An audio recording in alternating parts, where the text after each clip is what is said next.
ఇవాళ మా మాజీ శాసనసభ్యుడు మాజీ పార్లమెంట్ సభ్యులు బాల్క సుమన్తో సహా కొంతమంది మా ఉద్యమకారులని అక్రమంగా అరెస్ట్ చేసి తీసుకుపోయి బంజారాహిల్స్ పోలీస్ స్టేషన్లో పెట్టిండ్రు. వాళ్ళని వెంటనే విడుదల చేయాలి. వారేం నేరం చేయలే, వారు ఎక్కడనే ఎవరి మీద దాడి చేయడానికి పోలే, లేకపోతే ఇంకోటి ఏదో చట్టబద్ధంగా చర్యలు చేయడానికి పోలే. పోచారం శ్రీనివాసరెడ్డి గారు 10 ఏళ్ళు కలిసి ఉన్న సహచరుడిగా పెద్ద మనిషిగా వారిని గౌరవించారు కాబట్టి ఏదో వారింటికి ముఖ్యమంత్రి వెళ్ళి వస్తున్నాడు అని తెలిస్తే ఆయన వెళ్ళిపోయిండేమో, మాట్లాడొద్దాం మనం కూడా, మరి ఆయన మన ఇంటికి ఎందుకు వస్తాడు, ఏ కారణం చేత వచ్చిండి, ఏం జరిగింది అని చెప్పి తెలుసుకుందామని చెప్పి ఆ ఆతృతోని ఉత్సాహంతో పోయినట్టున్నారు.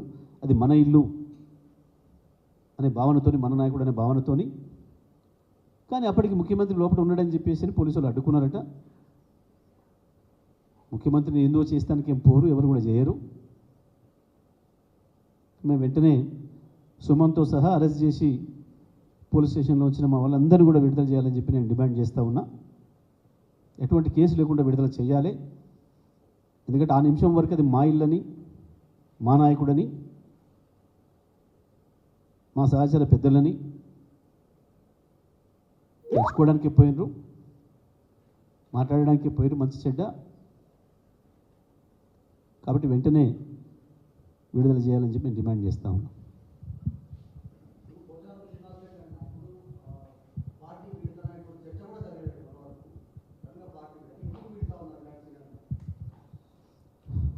వాస్తవానికి దురదృష్టం పోచారం గారు పార్టీ మారడం అనేది మేము కూడా అనుకోలేదు. ఎందుకంటే మొన్న పార్లమెంట్ ఎన్నికల ఫలితాలు వచ్చిన రోజు కూడా ఉదయం నుంచి సాయంత్రం వరకు కేసీఆర్ గారి దగ్గర కూర్చొని ఉన్నారు ఓపిక్గా అదే కుర్చీలో. నేనే మధ్యలో అన్న కొంచెం రెస్ట్ తీసుకోండి, వెళ్ళి మీరు ఎంతసేపు కూర్చుంటారు ఇక్కడ అంటే కూడా కూర్చొని ఉన్నారు సాయంత్రం వరకు. వారే చెప్పారు కేసీఆర్ గారిని, అన్న ఏమి కాదు, ప్రజలు మళ్ళీ మననే కోరుకుంటున్నారు. ఈ ఫలితాలు భారతదేశంలో ఇవాళ రెండింటి మీద ఎన్నికలు జరిగినాయి. 2000 చూపించి ఇది పట్టుకుంటావా అని అడిగినారు. మోడీ వైపా, మోడీ వ్యతిరేకంగా ఉన్న ఇండియా కూటమి వైపా, మోడీ ఎన్డీఏ కూటమి వైపా, మోడీ వ్యతిరేకంగా ఉన్న ఇండియా కూటమి వైపా అన్న దాన్ని చూసారు ప్రజలు. ఇక ఇంకోటి మధ్యస్థం అనేది చూడలేదు. దానివల్ల ఈ ఫలితాలు వచ్చినాయి. అక్కడ ఒరిస్సాలో కావచ్చు, ఇక్కడ కావచ్చు, ఆంధ్రాలో కావచ్చు, తమిళనాడులో కావచ్చు, ఉత్తరప్రదేశ్లో కావచ్చు, బీహార్లో కావచ్చు,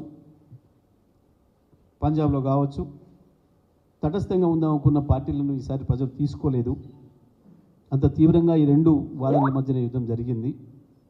కాబట్టి దీన్ని మనం అంత సీరియస్గా తీసుకోవాల్సిన అవసరం లేదు. మీరు నిలబడి ఉంటే చాలు, మళ్ళీ మనదే 100 సీట్లతోని అనే మాట కూడా స్పష్టంగా వారు మాట్లాడి చెప్పిపోయినారు.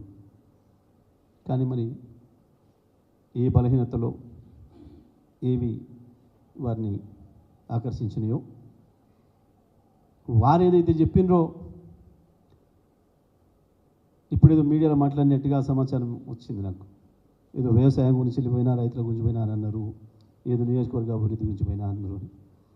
వారే చాలా సందర్భాలు చెప్పారు, అన్న నా నియోజకవర్గంలో రేపు ఎవడొచ్చినా ఇంకొక పైసా పని చేసి అక్కర్ లేకుండా అన్నీ పూర్తి చేసిన, మీ సహకారంతో అంత అభివృద్ధి చేసిన, రాష్ట్రంలో అన్ని నియోజకవర్గాల కంటే ఎక్కువ డబుల్ బెడ్రూమ్ ఇండ్లు నా నియోజకవర్గంలోనే కట్టించుకున్నా, ఒక కొత్త రోడ్డు ఎవరు వేసి అక్కర కూడా లేకుండా రోడ్లు వేసిన, అన్ని రకాల అభివృద్ధి చేసినా అనే మాట నా ముందే చాలాసార్లు కేసీఆర్ గారితో కూడా చెప్పారు వారు. వ్యవసాయాన్ని వారి చేతిలోనే పెట్టి వ్యవసాయ శాఖ మంత్రిగా కేసీఆర్ గారు, సీనన్న లక్ష్మీపుత్రుడు,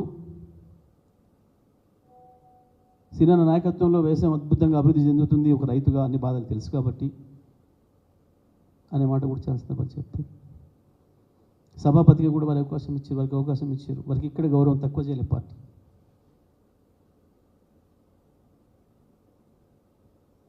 ఆయన ఈ వయసులో ఇప్పుడు పార్టీ మారుతారని మేము భావించలే. దురదృష్టం. అందుకు వారికి అయితే పార్టీ మారడం వల్ల ఏమొస్తాయో మాకు తెలియదు, కానీ ప్రజల్లో మాత్రం అప్రతిష్ట మూటగట్టుకోవడం ఖాయం. అది వారి కీర్తిని పెంచదు, నష్టం చేస్తుంది. ప్రజలు అప్రతిష్ట పాలవుతారు తప్ప ఇంకోటి కాదు. నేను ఏమో అని నేనే అన్నా, మళ్ళీ నన్ను ఏమని అడిగితే నేనేం చెప్పా? ఏదో ఒక బలహీనత ఉంటే తప్ప, లేకపోతే ఎందుకు మారుతారు?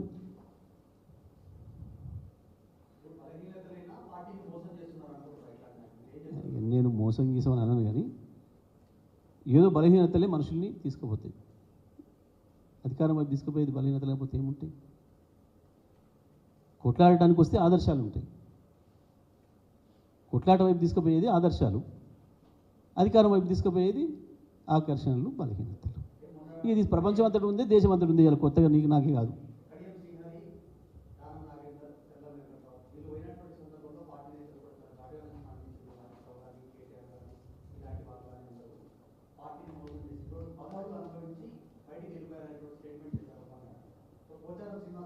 అందరూ ఒకటే తీరుగా మాట్లాడాలి.